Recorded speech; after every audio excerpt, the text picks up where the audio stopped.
નકલી સરકારી ST driver બનીને એસબીઆઈમાંથી 6 લાખની લોન મેળવનારા ખાનગી લક્ઝરી ટ્રાવેલ્સના કંડક્ટરની દાહોદ પોલીસે ધરપકડ કરી.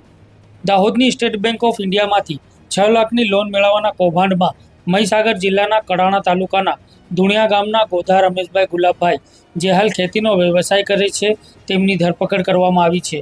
આ કૌભાંડમાં બેંકના એજન્ટો અને મેનેજરની કથિત સંડોવણી બહાર આવી છે. વર્ષ 2021માં રમેશભાઈ ગોધાએ દાહોદની એસબીઆઈમાંથી 6 લાખની લોન લીધી હતી. આ લોન પ્રક્રિયામાં ગેરરીતિઓ આચરવામાં આવી હોવાનું સામે આવ્યું છે. લોન અરજીમાં રમેશભાઈ ગોધાનું રહેઠાણ મહીસાગર જિલ્લાના કડાણા તાલુકાના દુનિયા ગામના બદલે લોન અપાવનાર એજન્ટો દ્વારા દાહોદનું દર્શાવવામાં આવ્યું હતું.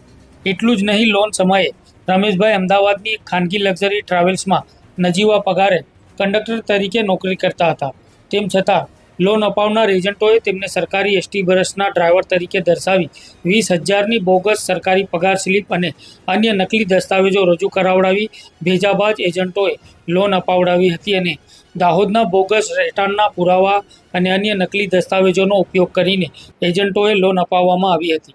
રમેશભાઈ ગોધાએ લોન લીધા બાદ 11 મહિના સુધી બેંકમાં હપ્તા ભર્યા હતા. ત્યારબાદ તેમની નોકરી છૂટી જતાં તેમને હપ્તા ભરવાનું બંધ કર્યું હતું.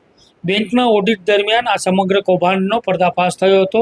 આ મામલે હવે લોન અપાવનારા એજન્ટોની સાથે રમેશભાઈ ગોધાની પણ ધરપકડ કરી લેવામાં આવી છે અને તેઓ જેલ ભેગા થયા છે.